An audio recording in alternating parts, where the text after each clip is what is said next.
पूछना चाहूंगा ये इतनी राजदारी क्या है कि तुम सामने कुछ तो सबूत दे दो हमें। मैं पूछूंगा आपसे खुदा कैसे बना, क्यों नहीं पूछूंगा? आपको इस पे हैरत नहीं होती? या कयामत के बाद कभी एक जस्टिस होगा?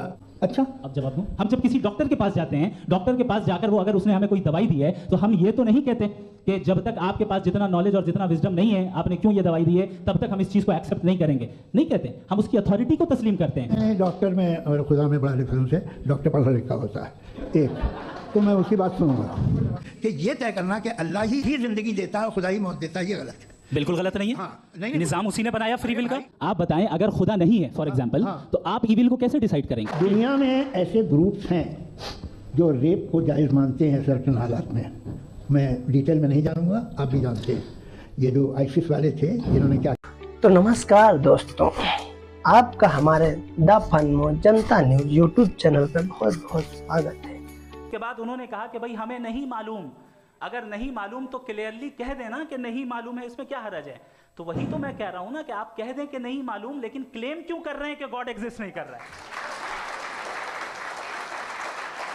गॉड यानी कि अल्लाह। आप कह दें नहीं मालूम है, हो सकता है हो सकता ना हो। दूसरी चीज इन्होंने कहा कि खुदा दुनिया बनाने से पहले 150 साल पहले या करोड़ों साल पहले क्या कर रहा था? अरे हजरत, टाइम ये 100 साल पहले या 100 साल बाद, पहले बाद में अभी, ये वो अल्फाज हैं जिनका ताल्लुक टाइम से है। टाइम शुरू ही हुआ है यूनिवर्स की बिगिनिंग के बाद, तो उसके पहले खुदा क्या कर रहा था? सवाल इलॉजिकल है, ये फेलेसी है। यानी आप ये कह रहे हैं कि यूनिवर्स के बनने से पहले खुदा क्या कर रहा था? टाइम के बनने से पहले, पहले का ताल्लुक टाइम से, टाइम उस वक्त था ही नहीं, तो ये सवाल ही इनवैलिड है खुदा के ताल्लुक से। तो मैं आपसे अर्ज करूं कि आपने कहा कि जब कायनात ही नहीं थी तो वक्त भी नहीं था, कुछ भी नहीं था। कैसे नहीं था? खुदा था, एक एग्जिस्टेंस तो था ना खुदा का। तो जब खुदा था तो वक्त भी होगा, वक्त भी होगा। ऐसा नहीं है कि कुछ भी नहीं था, खुदा था। अच्छा, बाकी एक आपने कहा साहब आप साबित कीजिए, आपके पास भी लॉजिक है, मेरे पास भी लॉजिक है। आप मेरा जिम्मेदारी नहीं है साबित करना कि खुदा है। बर्टन रसल ने बड़ी अच्छी बात कही, बर्टन रसल ने बड़ी अच्छी बात कही। मैं आपसे अगर ये दावा करूं कि एक चाय की केतली मरीख के चारों तरफ घूम रही है, मार्स के चारों तरफ, तो ये आपका काम नहीं है कि आप साबित करें कि कोई चाय की केतली नहीं है। ये मेरा काम है, मैंने दावा किया है। ये दावा तो मजहबी लोग करते हैं कि खुदा है, मैं क्यों साबित करूं कि नहीं है? जब तक आप मुझे कन्विंस नहीं कर देंगे मैं नहीं मानूंगा। आपकी जिम्मेदारी है, मेरी जिम्मेदारी नहीं है। बिल्कुल, लेकिन इसका ये मतलब नहीं कि किसी चीज के पीछे रीजन आपको नहीं पता तो रीजन नहीं है, इसे कहते हैं नहीं, मुझे नहीं पता, लेकिन मेरी जिम्मेदारी नहीं है। वो बिल्कुल सही कहा था उसने, बर्टन रसल ने। आपने उसे मजाक में टाल दिया कि भाई आप एक दावा कर रहे हैं, मैं क्यों कहूं कि ये गलत है दावा? आप प्रूफ कीजिए, मेरे पे जिम्मेदारी ही नहीं है, मैंने थोड़ी कहा है। आप प्रूफ कीजिए कि ये सही है। आप आर्ग्यूमेंट ऑफ कंटिंजेंसी का जवाब ही नहीं दे रहे हैं। पूछना चाहेंगे? आप सवाल पूछना चाहेंगे मुफ्ती साहब से? क्योंकि ये क्रॉस एग्जामिनेशन का दौर है। आप जैसे पहले बोल रहे थे फेथ को लेके कुछ, मैं ये पूछना चाहूंगा ये इतनी राजदारी क्या है कि तुम सामने कुछ तो सबूत दे दो हमें सॉलिड। ये कह साहब ये यूनिवर्स कैसे बनी, इससे मसला क्या हल होगा? मैं पूछूंगा आपसे खुदा कैसे बना, क्यों नहीं पूछूंगा? कैसे बना? बल्कि वो तो कायनात से कहीं ज़्यादा इंटेलिजेंट है, कायनात से कहीं ज़्यादा कॉम्प्लेक्स। जी वो हमेशा से भाई आप कहेंगे मैं मान लूँगा।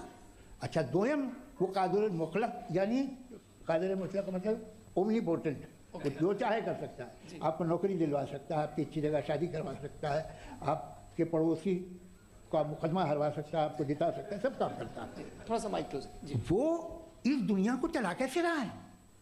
ये दुनिया कैसे चल रही है? आपको इस पर हैरत नहीं होती? या क़यामत के बाद कभी एक जस्टिस होगा, जब ये बच्चा मर चुका होगा जिसकी धज्जियाँ उड़ गई बम से, इसको इंसाफ मिलेगा तब? अच्छा, अब जवाब दूं। हाँ दीजिए। मैं इसीलिए आपकी तरफ आपने कहा कि आपने साबित ही नहीं किया, जबकि आर्ग्यूमेंट ऑफ कॉन्टिंजेंसी बुनियादी आर्ग्यूमेंट है। आप मुझे कॉन्टिजेंसी का मतलब बताइए, आपका मतलब क्या है कॉन्टिजेंसी? कॉन्टिंजेंसी का मतलब यह हुआ कि हर वो वजूद जो किसी भी चीज का पाबंद है, हर वो वजूद या हर वो चीज जो अपने एग्जिस्टेंस में किसी भी चीज के पाबंद है और उससे बाउंड है, उसको उसकी जरूरत है, उस पर डिपेंड करती है, तो जाहिर सी बात है कि उसका कोई ना कोई कॉज होता है। ये तो अक्ल की बात है, ये आप रीजनिंग की बात करते हैं, मैं वही कर रहा हूं। दूसरी चीज आपने ये बात कही कि इतने बिलियन लाइट ईयर्स दूर है, उसका मेरा क्या लेना देना? फिर मेरे ख्याल से आपको ये नहीं कहना चाहिए I think therefore I am an atheist. आपको सोचना चाहिए, सिर्फ आप एक लिमिटेड दायरे में रहकर नहीं सोचें, बल्कि बाहर निकलकर सोचें। आपने तीसरा सवाल किया, आपने 2-3 सवाल एक साथ। ऐसी बात है ना कि ये कुछ लोगों को इतराज हो जाएगा आप पे कि आप कुछ भी सोचें, ये इजाज़त आपको है नहीं, मुझे है। दुनिया वालों को इजाजत होती नहीं है। हम जब किसी डॉक्टर के पास जाते हैं, डॉक्टर के पास जाकर वो अगर उसने हमें कोई दवाई दी है, तो हम ये तो नहीं कहते कि जब तक आपके पास जितना नॉलेज और जितना विजडम नहीं है, आपने क्यों ये दवाई दी है, तब तक हम इस चीज को एक्सेप्ट नहीं करेंगे। नहीं कहते, हम उसकी अथॉरिटी को तस्लीम करते हैं। क्यों? क्योंकि उसकी हम जानते हैं कि वो नॉलेजेबल है, वो विजडम वाला है, हमसे ज्यादा नॉलेज और हमसे ज्यादा विजडम है। बताएं सर। नहीं, डॉक्टर में और खुदा में बड़ा डिफरेंस है। डॉक्टर पढ़ा लिखा होता है तो मैं उसकी बात सुनूंगा। डॉक्टर पढ़ा लिखा होता है। ये नहीं, कुछ जवाब तो ये भी नहीं है सर प्लीज, अगर सब ऑडियंस से बोलने लगेंगे तो फिर मतलब नहीं सिविलाइज्ड बहस का। मतलब आप ये कहें कि चूंकि आप डॉक्टर पे बिलीव करते हैं इसलिए खुदा पे बिलीव किए, क्या ये मिसाल आपको समझाने के लिए आर्गुमेंट है, इस पे आपको इतराज नहीं है। तो सिंपल बात ये है कि मैं अगर ये यकीन कर लूँ कि एक ओमनीपोटेंट उसकी मसलहत है, ये जो बच्चे मर रहे हैं ये मसलहत है उसकी, मुझे नहीं चाहिए इसकी मसलहत। उसकी मसलहत नहीं, यही तो समझना है, मतलब एक्सपीरियंस। अच्छा, इस आपने अभी मेरी बात पूरी सुनी नहीं। मैंने कहा आपका पूरा आर्ग्यूमेंट 2 फॉल्स असम्पशंस पर है। एक फॉल्स असम्पशन मैंने बता दिया, दूसरा फॉल्स असम्पशन ये है कि इस दुनिया में इविल के होने का कोई गुड रीजन नहीं है, जबकि हमारे पास बाज रीजंस मौजूद हैं, हमारे पास बाज वजूहात मौजूद हैं। अगर इस दुनिया में इविल ना हो तो आप गुड को डिफाइन कैसे करेंगे? अगर जुल्म ना हो आप इंसाफ को समझेंगे कैसे? अगर तारीकी ना हो तो आप लाइट को समझेंगे कैसे? बहुत अच्छे। अभी और सुन लें, अभी और बाकी है। ये तो बात बहुत पसंद आई साहब मुझे कि जब तक रेप ना हो तब तक औरतों की इज्जत का ख्याल। आपने मेरा जवाब पूरा सुना ही नहीं। जब तक के बच्चों का कत्ल ना किया जाए तब तक आपको बच्चों की मासूमियत की इज्जत। आपने पूरा जवाब सुना ही नहीं। क्या बात है, क्या आपने नुक्ता निकाला? आपने पूरा जवाब सुना ही नहीं। आप सुन लें, मेरी बात सुन लें। ये मैंने आपको एक चीज बताई। दूसरी चीज, इस दुनिया में हम आए हैं टेस्ट के लिए, हमारा टेस्ट हो रहा है और हर इंसान का अलग अलग अंदाज में टेस्ट होता है। और इस दुनिया में अगर इविल मौजूद है तो वो इविल जरिया है हमारे अंदर ह्यूमन नोबल क्वालिटीज को डेवलप करने का और अलग अलग फील्ड में प्रोग्रेस करने का। और अगर हमारे अंदर और इस दुनिया में इविल नहीं होता तो बताइए टेस्ट का मतलब क्या होता? अगर मैं अपने स्टूडेंट को एमसीक्यूज दूं और उसमें सिर्फ राइट आंसर लिख कर दे दूं और कहूं तुम्हारा टेस्ट हो गया, ये मीनिंगलेस है।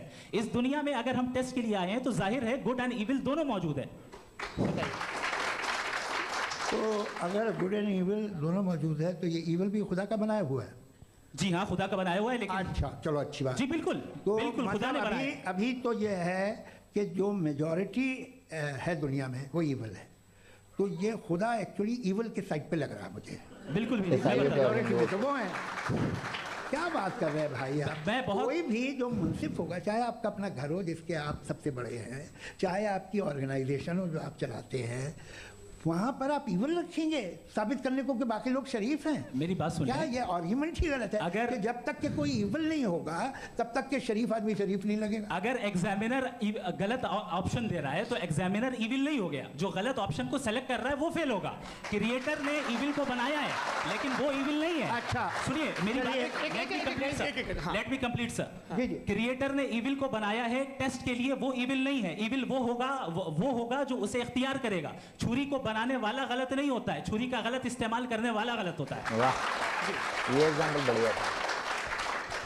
रेप को कैसे गलत इस्तेमाल करते हैं? रेप इंसान के फ्री विल का नतीजा है। ये रेप कैसे गलत इस्तेमाल होता है? ये मुझे अब सुन ले, अब सुन ले। गलत इस्तेमाल होता है। हाँ मैं बता रहा हूँ ना, कैसे गलत? मैं बता रहा हूँ कि जो इविल इस दुनिया में मौजूद है उसके कई सारे तरीके हैं। एक तरीका इंसान का अपना फ्री विल है। अब अगर कोई रेपिस्ट रेप कर रहा है तो इसका गॉड का कसूर नहीं है, वो अपने फ्री विल का गलत इस्तेमाल कर रहा है, उसको सजा मिलनी चाहिए। अच्छा, और उसी के लिए जहन्नम बनाई गई है। ये फ्री विल का भी बड़ा चक्कर। आप जब कोई बुरा काम करते हैं या कोई बुराई होती है तो ये कहा जाता है कि ये फ्री विल है। 7 billion free wills are moving on this planet. 7 billion free will. और एक आदमी अपनी फ्री विल से मुझे कत्ल कर दे तो मैं खुदा की मर्जी से मारा हूँ कि इसकी फ्री विल की वजह से? मेरी मौत खुदा के हाथ है या ये फ्री विल वाले के हाथ है? खुदा ने फ्री विल का निजाम बनाया है और उस निजाम का गलत इस्तेमाल करके कोई आपको मार रहा है, इस्तेमाल करके मेरा कत्ल कर देता है। अब मेरी मौत का जिम्मेदार कौन है? वो इंसान जिम्मेदार है। वो इंसान। जी। तो ये कहना कि और उसको सजा मिलेगी। तो अब आप आगे चलिए कि ये तय करना कि अल्लाह ही जिंदगी देता है और खुदा ही मौत देता है, ये गलत है। बिल्कुल गलत नहीं है। हाँ, नहीं, निजाम उसी ने बनाया फ्री विल का, निजाम मौत और हयात का उसी ने बनाया। You are contradicting yourself. अभी आपने कहा कि एक आदमी ने फ्री विल से आपको मार दिया, इसमें उसे फ्री विल दी गई थी, उसने गलत इस्तेमाल किया। 7 billion free wills are moving on this planet, और आप चाह रहे हैं कि मैं सिर्फ खुदा का ध्यान करूं। ये 7 बिलियन फ्री विल्स को मुझे लुक आफ्टर करना पड़ेगा कि नहीं? ये तो तबाहियां कर रही हैं, और तबाहियां ज़्यादा हो रही हैं। बिल्कुल। तो अगर आप बताएं अगर खुदा नहीं है फॉर एग्जाम्पल, तो आप इविल को कैसे डिसाइड करेंगे? यानी how can you define evil objectively without God? Evil को डिफाइन करो। देखिए, दुनिया में 2 तरह के जानवर हैं, एक जो अकेले रहते हैं जंगल में, और एक जो ग्रुप्स में रहते हैं। ग्रुप में जो भी रहेगा, चाहे वो आपका फाउंडेशन हो, चाहे कोई क्लब हो, चाहे कोई पॉलिटिकल पार्टी हो, चाहे कोई यूनिट हो, उसमें आपको इंटरैक्ट करने के रूल बनाने पड़ेंगे। यानी लोग तय करेंगे। लोग तय करेंगे। अगर लोगों ने ये तय किया कि किसी का रेप करना सही है, आप जस्टिफाई करेंगे? नहीं, आपका फाउंडेशन तो ये हो गया ना कि लोग ही विल डिसाइड करेंगे। नहीं, अरे दुनिया में ऐसे ग्रुप्स हैं जो रेप को जायज़ मानते हैं सर्टन हालात में। बहुत सारे लोग। मैं डिटेल में नहीं जानूंगा, आप भी जानते हैं। ये जो आईसिस वाले थे, जिन्होंने क्या किया था, तो उन्होंने क्या किया उसका खुदा से कोई